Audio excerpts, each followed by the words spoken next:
Hello, everybody, and welcome again to the fourth day of our second annual Week of Wonder Women around the world.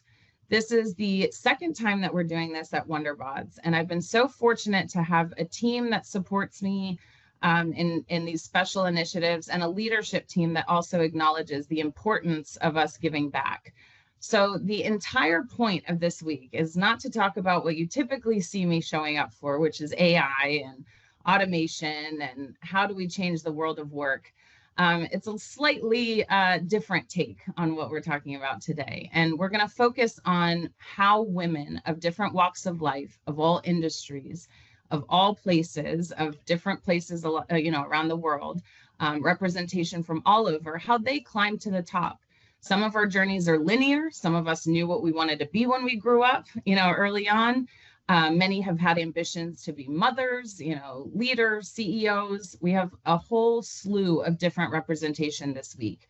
I'm really, really excited because today we have Bess Welden, who comes to us from Colby College. And Bess has a really interesting story about how she married both her artistic love and her demonstration via dance and performing arts, and married it with the ability to give back by being a professor and ultimately studying to be able to give back her craft and still participate in her passion.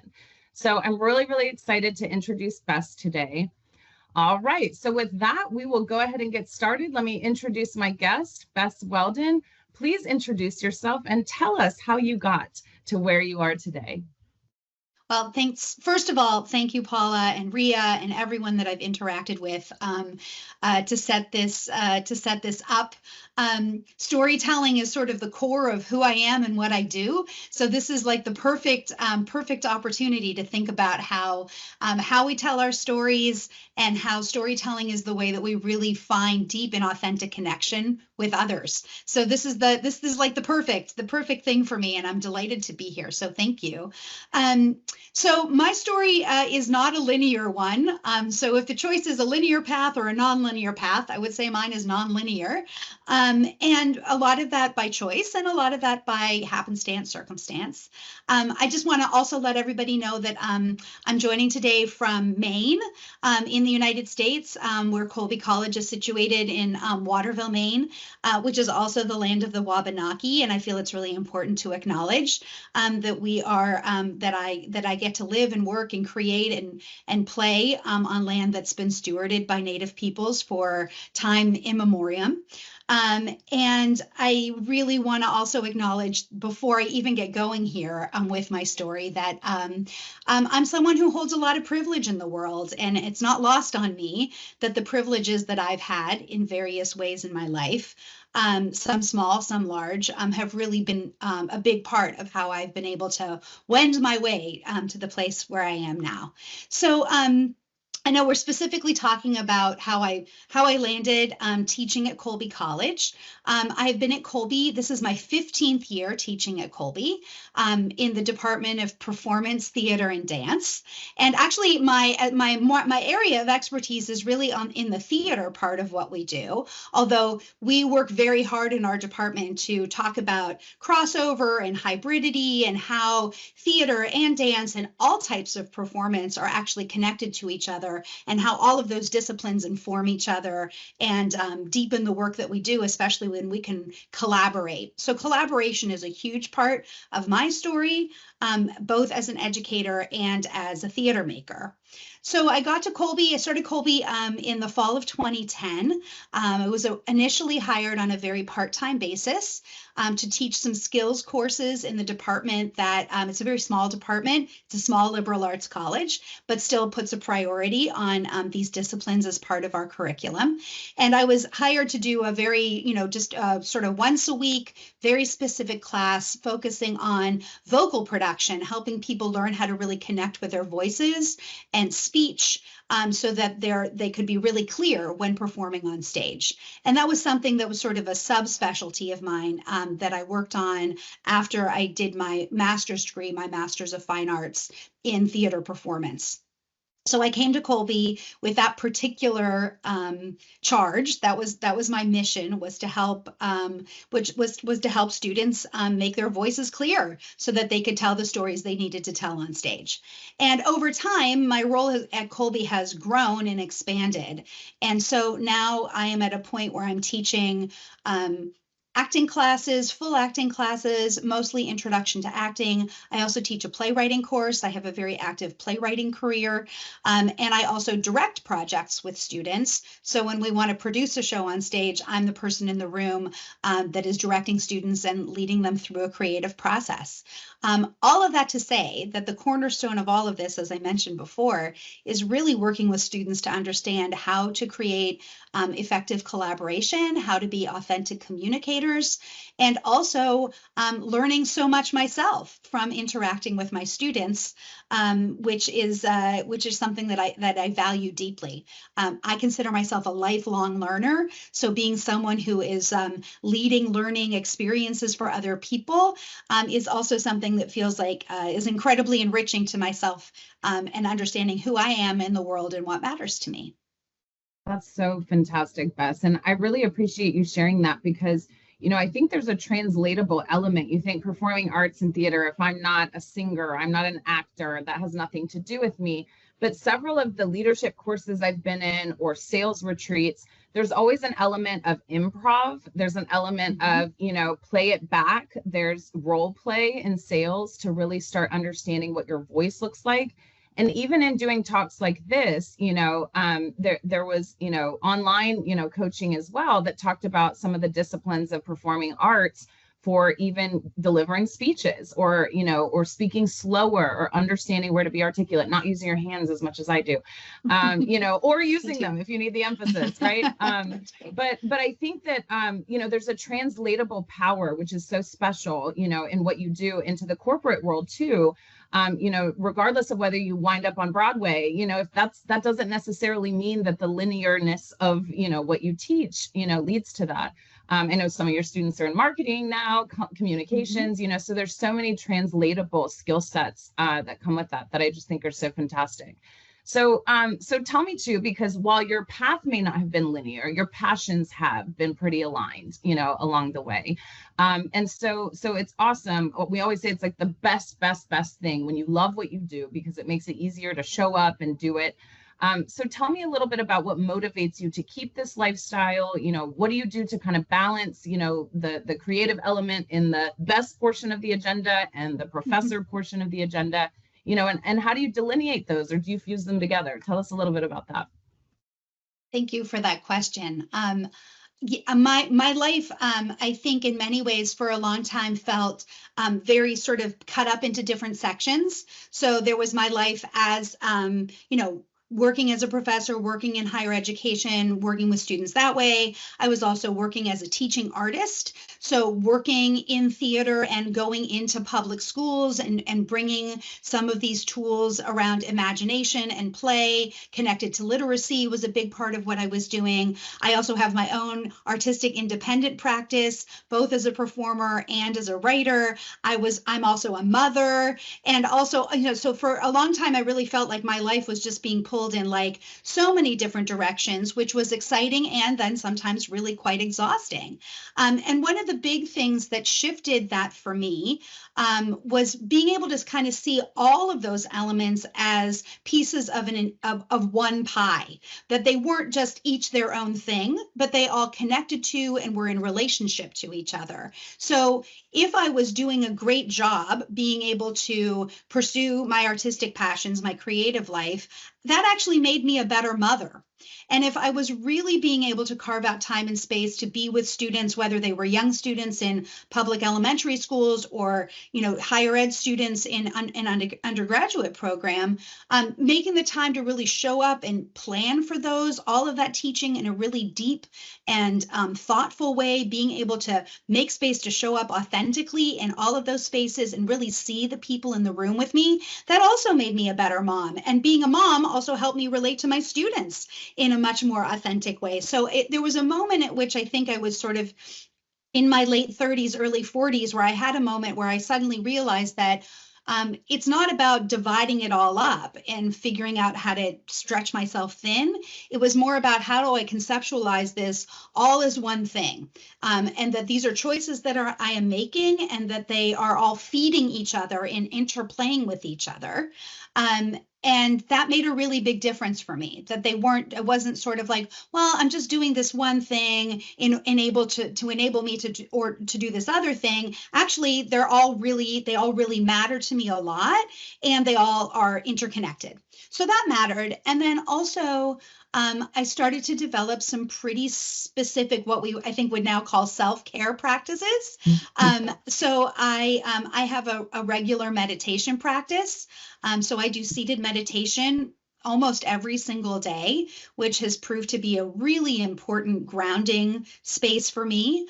And then I also have been writing every single day for about the last, I guess it's about 16 years, where I write 3 pages of just free form. I call it my brain dump. It's where I get rid of all of my scattered thinking before I start my day. It's often a place where new ideas will start to spark up, and I'll just catch a little bit of an inspiration. So I have notebooks and notebooks of notebooks. Nobody's ever going to read these things. It's not for anybody but me. And it is a really crucial piece of what I consider to be my mental and emotional health, where I spend that time in solitude, sort of processing and thinking through things that I'm struggling with, or things that I'm celebrating, whatever it is. And those 2 practices have really helped me be able to understand how I spend my energy in more efficient ways, how I don't totally max myself out and stress myself out, so then I can't actually show up and do a good job at any of the things that I want to do. And then I also like to walk a lot, and walking is often where I get my best, most creative ideas. And of course, it's also just systemically good for taking care of my body. So those are the things that I do, and I've made a really strong commitment to carving out time for them pretty much no matter what, whether I'm traveling or in the middle of a big project. I work really hard to put boundaries around that time, because I know how crucial those practices are to me. No, I think that's fantastic. And I think I'm learning a lesson this week, that I'm supposed to start walking more, because everybody keeps talking about clearing their heads, and and understanding where that is. And the practice of putting pen to paper is just so important too. So that's just great advice. And I think being centered in yourself sort of allows you to be presented to the world in a way that's confident and exudes authenticity. One of the other themes throughout the course of this week that that people have been bringing up is when you finally mature enough, or have that confidence internally enough, to get to a point where the same Paula or the same Bess is showing up to a webinar, to students, to elementary school. So I think you've really showcase that in all of the priorities in your life, and making sure that there's harmony, is kind of what we came to a few days ago. It's not finding balance, it's finding harmony. And the interconnectedness of that, I think speaks volumes. So that's fantastic. So Bess, one of the other things that I thought was so interesting, when we were talking through is some of the curriculum that you have to create, so it's not just getting up there and ad hoc, here's the thing, but how is it, tell us a little bit about your preparation process of having to add, something very linear and structured, to something that's artistic and ever flowing. There must be kind of a juxtaposition of brain of kind of transitioning those. And, that relates a lot to, sales and marketing, or data and analytics, of understanding what the customer's ROI is. So I think even being able to process from, KPI facts, what do we have to measure on, measurable items, versus kind of the atypical, irregular, fluid items. That's a hard transition. So tell us a little bit about how you balance that, and how you prepare, these artistically leaning lessons. Well, I love that question. Thank you for asking it, because it really does activate a different kind of intelligence. We have multiple intelligences, and I actually see planning a course actually as a creative act in and of itself.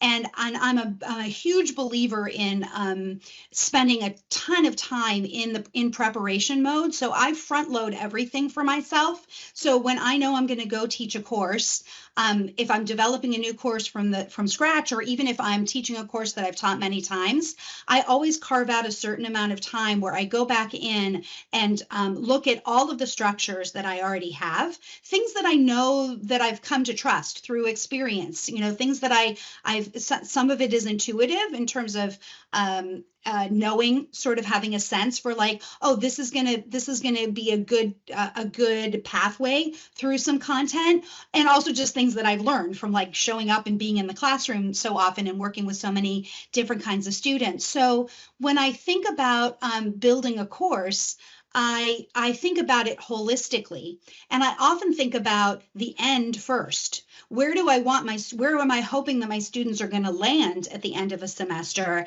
And then I kind of reverse engineer it. How do I create this particular lessons, experiences, connections with outside speakers or guest artists, field trips off campus to have different kinds of interactive experiences. And then I build it kind of backwards. And a lot of that is based on having a particular core set of values that are part of what I think are important for me as a teacher, but also within my department. So we have articulated values that our department works toward, which are leadership, collaboration, community reciprocity, and oh, now I'm spacing out on the fourth one. It'll come to me. But the values we're sort of building around, we're building values-driven curriculum, like courses that are really about these bigger, broader things that we as a team at this institution think are really important, and that all of our classes are sort of connected to them in some way. And then, of course, a lot of my classes are very skills oriented. So what are the particular experiences I want students to have in order to understand, like, if you're exploring acting, how do you build a character? What are the sorts of techniques or ideas that you need to explore? And that there's a trajectory that we move through from the start of the semester when we're all still just sort of getting to know each other, and people feel vulnerable and they're, putting themselves out there in ways that feel new and different. So how do I create an environment that feels friendly and really nurturing so people can become vulnerable and take risks? And then how do I string through all of those specific skills that I'm hoping students are going to at least experiment, certainly not master within the course of a semester, but really just introducing a bunch of ideas and giving students opportunities to really try them in their own minds, in their own bodies, in their own imaginations, and then we incrementally build from there. So when I build a course, I plan it all out. So I know what the topics are going to be for every single session of that course. I have a step-by-step lesson plan for every course that for every day in that course that I'm going to teach, from what's the introductory question we're checking in on today, to what is the activity that we're doing, what are the homeworks that I need to remind people about, what are the collaborations that we're building, making sure you're communicating with the people in your groups that you're going to be, experimenting with, whatever it is. So I do all of that and have it all completely ready to go. All of the resources are ready. Everything's uploaded to the Moodle site that we're using as a resource for the course. Everything, every detail, every piece is ready to go.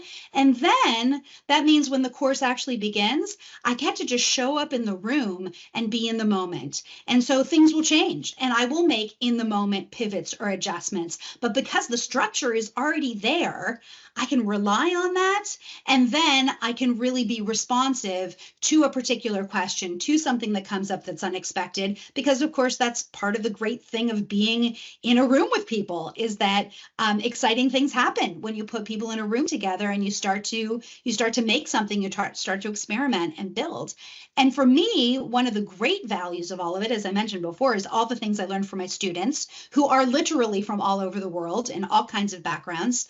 And also that I like to say it keeps me honest in my own creative practice. So if I have my own, I've built a whole career as a performer and as a playwright. I'm bringing those experiences into the classroom with me.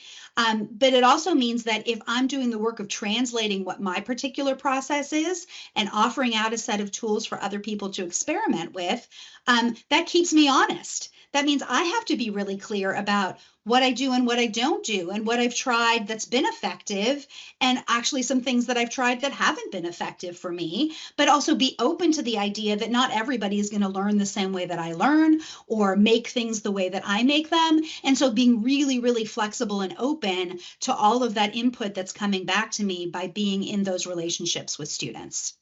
That's so cool. And I heard in that, Lean Six Sigma practices, I heard reverse engineering.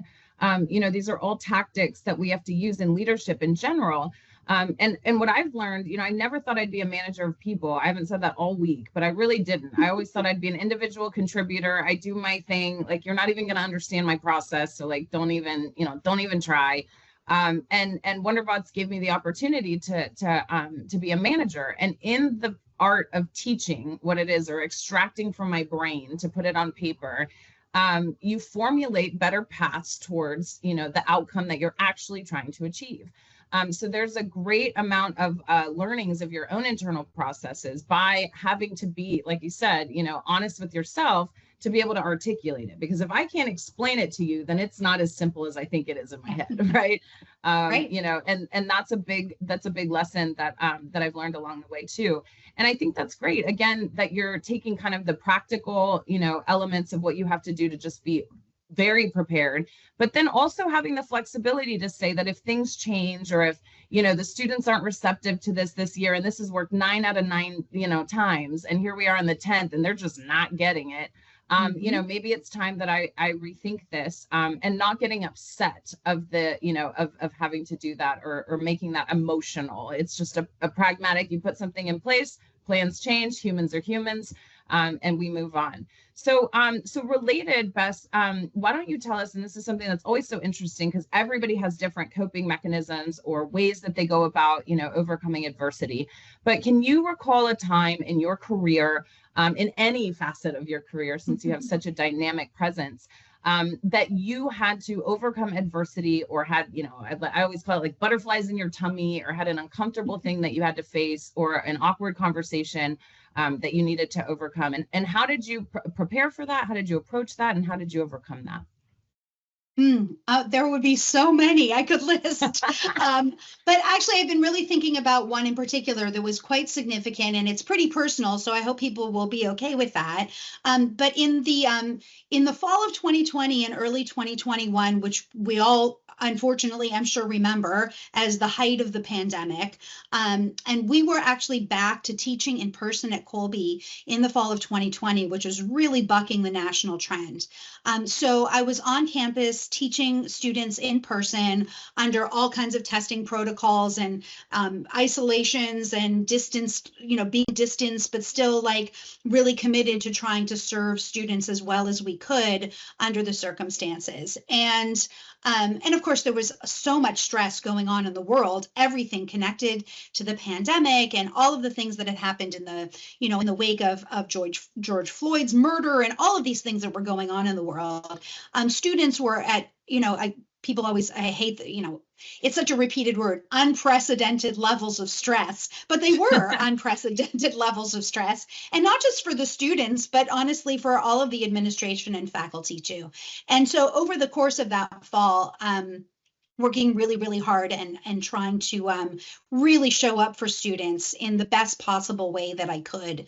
And students needed a lot, understandably, beyond just sort of like I'm delivering the lesson plan, which is never how I really work anyway, but they really needed a lot of emotional support, which I was happy to show up for, but it started to really take its toll on me.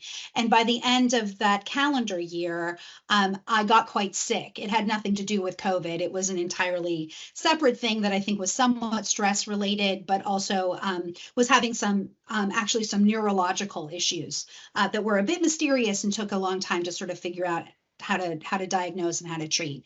And so what happened was, completely unexpectedly, I basically had to drop out of everything. I was about to teach a course at Colby during our Jan plan, an intensive course. And right up until like the week before I was supposed to start, I was in my mind, I was already like, I was still doing this. And I remember calling my department chair to say like, hey, I think I might have to the first week of class, maybe I'm going to need to do it online, because I'm really having this struggle, these physical struggles. And I was describing my symptoms and what was going on. And she just said to me, I think maybe you just shouldn't teach the course. And it had never even occurred to me. I had never not taught a course that I had planned to and that I had committed to, and I had never stepped away from something because of a physical illness. Lucky me. And she said, I really think you should step away. And I just couldn't wrap my brain around it at all, and said, well, I made a commitment, I made a promise. Students are signed up for this course. She said to me, look, it's a course. We can find someone else to teach it. It won't be the same, but you've already developed the full curriculum. It's all ready to go. We'll find somebody to step in for you, but you need to take care of yourself. You just do. And so it was the first time that I had to just completely unplug, and I couldn't drive a car. I had, all I was doing was kind of shuttling back and forth to doctor's appointments and trying to figure out what was going on inside my mind and my system. And it was a real, it really made me kind of confront my, how much of my identity is wrapped up in sort of how, what I do, how I teach, what those relationships are, any kind of a project that I'm involved in. And it made me, I realized a lot of things. Of course, most importantly, like, things go on. I'm not irreplaceable. I think I am a unique individual. I know I'm a unique individual in the world and bring special in certain things that only I can do, but that I needed to be able to step away and take care of myself.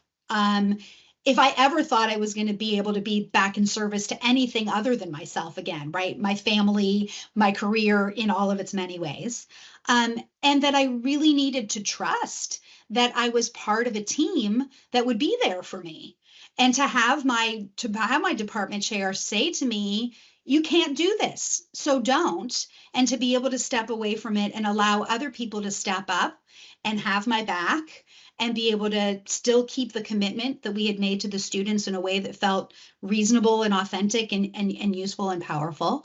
And I ended up then having to take 6 more months of incredibly limited, like, I really had to cut way back. I went back to doing just a little bit of teaching, but I cut back on everything else that I was doing in my life. I'd never done it before. And I struggled. It was really hard for me, not just the physical parts of it, but just sort of my own thinking about, like, well, what does this mean? And where am I going to go? And how is this going to impact me? And at the same time, by being forced to take that pause, I ended up formulating the next conception of the next biggest project I have ever done. So it was a real lesson in, what does it actually mean to build in pause, to build in time, to build in downtime between projects or in and amongst projects, and to get clear about what my capacity actually is, because I can't do everything. I can't even come close to doing all of the things that I would like to do.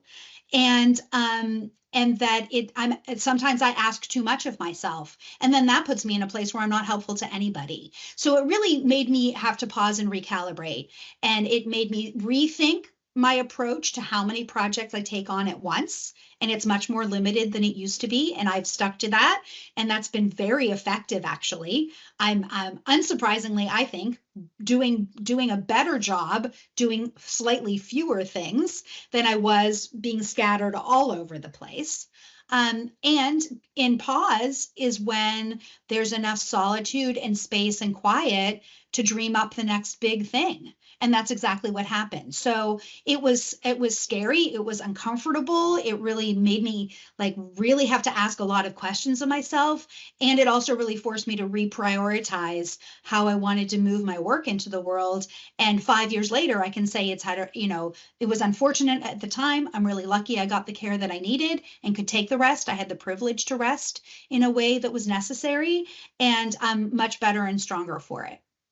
That's so fantastic. And not only did you get, the gift of grace to yourself through that, right? But you also had the opportunity to experience humility and recognize how awesome your planning of your curriculum is, right? You could pass it on and and it was practical and it was thought out. And I think that's an important thing. I think a lot of times when you can't sleep at night, or I know for me, when I'm thinking about what are all the things that I have to do tomorrow, and I don't quiet that space, it becomes overwhelming. And often the answer is maybe I'm just taking on too much.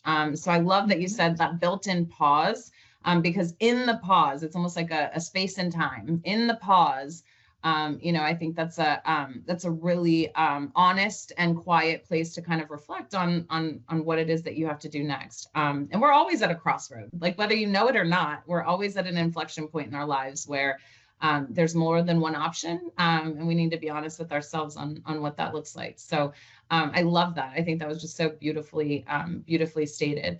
One of the other things that has been coming up, thematically over the course of the week, which is no surprise, but in Women's History Month, Women's Week, is areas, and I'm curious to hear, what it is in your workplace, and then, even with your students. But, there's often kind of a disproportionate view of men and women in specific professions. A lot of the tech leaders were kind of talking about, how when we, rose through the ranks, it was a mostly male dominated, industry. My sense, just from experience, is that professors are pretty well distributed. But I wanted to see if there was any insight that you could share on a time where, maybe there was some sort of difference of gender in the workplace, and or how maybe theater students or, kiddos that you mentored or taught along the way, was there any kind of gender bias or anything that you experienced along the way? And what did that look like? Well, I'd say, unfortunately, that it's still baked into everything that happens. I mean, the patriarchy is the patriarchy, and as much as we are working to resist that and transform it and even transcend it, let's say, to get to a place where we're all where like equity is a real thing across all genders. That's a beautiful goal. I would say we're not there yet. Personally, I don't think that I've experienced a tremendous amount of gender discrimination in my work as in higher education, and even in some of the other institutions where I've taught previously. But it definitely is, and we have a lot of women in leadership roles at Colby College. The provost of the college is a woman. The next coming provost of the college is a woman. There's been many times the department chair in my department, the department's been led by a woman. So I think I've been lucky, actually, to be the beneficiary of working under women leaders who really actually deeply respect me in the work that I do, in a way that I think in other places that I've worked or situations where I've worked where that has definitely not been the case.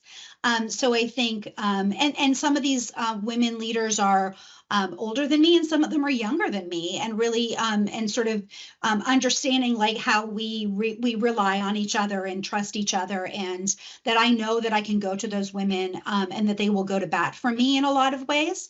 Not that my male colleagues wouldn't, but I think that there is a different level of there is just a different kind of understanding. It's not maybe better or better, just different. So I think it can come through in ways that are a little difficult, maybe not obvious, like maybe not like writ large, like, oh, I'm definitely getting paid less than a male colleague who is working at the same, let's say, rank or line that I'm on. Although I believe that has actually been true at Colby over its history, and that there was a pretty big course correction around that within the last decade, where female professors actually needed their salaries to get bumped up in order to be actually in a more equitable space with their male colleagues. I think sometimes it operates in a sneaky kind of a way. For example, like when you look at across the board, all of the faculty at this institution, how many faculty members who are of lower rank or not full-time position are women as opposed to men. And then inevitably that means that they're earning less money than their counterparts. Sometimes that's by choice. I mean, for me, I've often worked in a part-time role on purpose. I've wanted that. I made that choice because in my mind, It's the calculus of trading, in some ways, trading money for time. So I've wanted a part-time position so that I would have time to raise my family, so that I would have time to pursue my outside creative research. All of those things were really important to me. So that was a choice. But I also understand that by choosing something that has a lower rank than some of my other colleagues, that inevitably some of those negative aspects are going to trickle down. And so is it because I'm a woman? Not expressly, but if you look at it across the board, it's mostly women who are filling those roles, or women who are teaching in the humanities, who get paid less than women or anybody else who teaches in STEM fields. So there is an inequity, and it's often women who are fulfilling those sort of lower paid, lower valued, if you will, jobs, even in an institution that is very well resourced and, compensates people, I think pretty respectfully. But even within that, there's still a hierarchy, and inevitably women tend to be in incremental ways on the lower end of that hierarchy. Yeah, and it's usually not overt, right? It's usually insidious. And even though we've tried to to shed light on it in in different areas, I think the the answer continues to be, be authentically you, learn how to find your voice, ask the hard questions, revisit the salary discussion, keep the brag book, know what you've done, in your career along the way, so that you can always have facts behind it, because the emotional conversation simply doesn't go anywhere. It's really about facts and ultimately adhering to the merit, that's required to move up and move on. And leadership requires that. You have to have the respect of rolling up your sleeves to have your teams and your colleagues, respect working with you or listening to you, because often that collaboration is about, listening to each other and finding the best of all the ideas presented. So Bess, thank you so much. This is like taken so many new turns today. I'm so excited, since our prep call. And one of the other things that I just wanted to ask you, because it came up several times in registration as we kind of get to the end of the hour here, is there was this question that I think you can take it one of two ways. But what is your inspiration? So what is it that gives you kind of the motivation to keep going, or or has given you the motivation? What inspires you? It could be a person, it can be a concept. What would you say that is? I think really truly it's partly what I started talking about at the very beginning, like the power of story, and particularly in my case, what I call embodied storytelling, which can show up in lots of different kinds of things. But how can I help other people connect with their authentic voices and talk about what really matters to them in the world? And when we craft that, when we think about those messages that we're putting out into the world, that we actually can apply skills and experience that make it really in the shape of a story, because as human beings, that's what we really respond to. And I do that in a very particular, discrete kind of a way. Most people never go to the theater. It's not really their thing. For the people who do, and for those of us who practice it, it means everything to us. But I think beyond that, it's really about how can I show up in the world as an authentic person, being honest and clear about the values that I want to operate in, the things that really matter to me, and whether that's like on a deeply personal level or in a political way or anything that I care about in the world, that I can use skills that I can activate my voice, basically. Like being able to have my voice in the world, and whether that's, and I do that in a creative kind of a way, through writing plays or performing or directing a play that's addressing an issue that feels really important to me. But like being mission driven about that really matters to me. So it's not just also my voice in the world, but what can I do to support everybody else, or as many people as I can impact, to know that they have the skills to be able to share their voices in the world too, and that they can talk about or write about or make about or have a business around the thing that matters most to them. Because I think connecting to meaning, having a life that feels like it is connected to meaning in some way, is really the ultimate goal. So for me, it all comes back to that authentic voice and developing the skills and the confidence to be able to share powerfully what really matters. Yeah, no, I think that's awesome, because then you're inspired by the voices of many, right? And that's what kind of Absolutely. keeps us going. So one of the questions that we told you about, and as we get to the top of the hour, if anybody has any questions they want to add in, or any comments, please feel free. Bess, in the absence of your LinkedIn, if anybody, we always give everybody the options to kind of connect. How can anybody connect with you after this session? Would that be like your email address, or maybe you can tell me later and we'll send it with the recording? Sure. Yeah. I think the best way is for people to connect with me through one of my websites. Okay. So besswelden.com is probably the Okay. best way to get through to me. And if people are, especially interested in some of the specific work that I do around death, loss, and grief, I also have another website called deathwingsproject.org. So I can make sure you have that, and feel free to distribute that to people. But getting in touch with me through my website is perfect. Okay, fantastic. Well, that's even better. Look at her being a marketer already. And by the way, I've been admiring your teacup as well along the course. Thank you. Well. I'm a big tea enthusiast. Okay, fantastic. We love tea here as well at the household. But I was admiring that cup along the way. So one of the questions that we had prepped all of the speakers this week with, which I think is such a special question, and I'm looking forward to the mashup later, is if you had the chance to talk to little Bess at any point in her lifetime, what would you impart on her as far as wisdom goes, or something to look out for, or some piece of advice that you wish you could go back in time and tell? Yeah, I have so many things. I have so many things. One is that everything changes. Everything's going to change. In the moment of having deep despair over whatever disappointment it is, or feeling hurt for any reason, go ahead and really feel it, and then let it change, because it's going to change. The thing that you thought you wanted most in the world, as a kid growing up, like from the time I was 2 years old, I wanted to be an actor, and, grew up with a certain set of expectations about what that might look like. All of that has changed.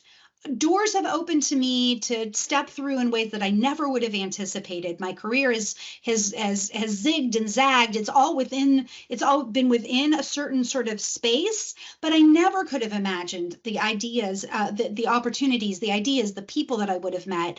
And so just reminding myself also that with that change, cultivating flexibility and really being wide open to opportunity. And then most importantly, doing whatever it takes, the tenacity, the stubbornness, whatever you want to call it, to just actually really believe in myself and have the confidence that if I choose to do something, that I will bring my full self to it. So that I can try things that are unexpected, or that I think, I don't know if I'm going to be good at this, but I'm going to give it a shot anyway, because I know I'm going to learn something. So I think all of those things are things that I feel like I absorbed some of that as a kid, because I don't think I would have ended up here without that. But I think there are definitely, I could have, even more of that messaging earlier in my life, I think would have saved me a lot of heartache. Although sometimes we have to pass through these difficult things in order to make these discoveries. So also, like, there's no shortcut, there's no shortcut past the things that are the disappointments or the changes. I'm not going to have an acting career that looks like X, but it turns out that I have a whole bunch of other skills that actually lead me to a more meaningful type of career that also will keep my mental health intact. Like, in the end, that ends up being way more important than a particular role or a particular kind of path.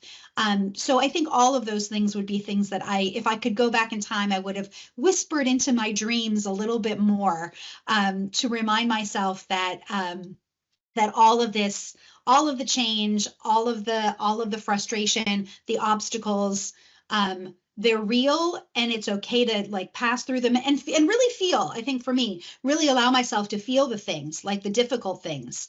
Like, for example, I'm not that great at feeling angry, and I've really had to learn to teach myself how to be angry. Being socialized as a girl and a woman in this society, the expectation is still very much that we're in service to other people first, and sort of learning how to move through that and pass through it and feel frustrated and anger, but not to shut that down, allow myself to feel it, and then to move into then, okay, what's the next thing where I can bring positive change for myself and the other people around me that I care about.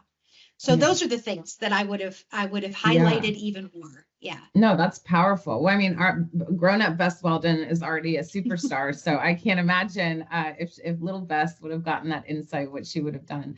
But and I think that's, just, speaks volumes of kind of everybody's place, where it's everybody kind of has said something along the lines of go back and take a beat, or enjoy the moment, walk through whatever it is that you have to walk through. So I think there's a lot of themes that we collectively share.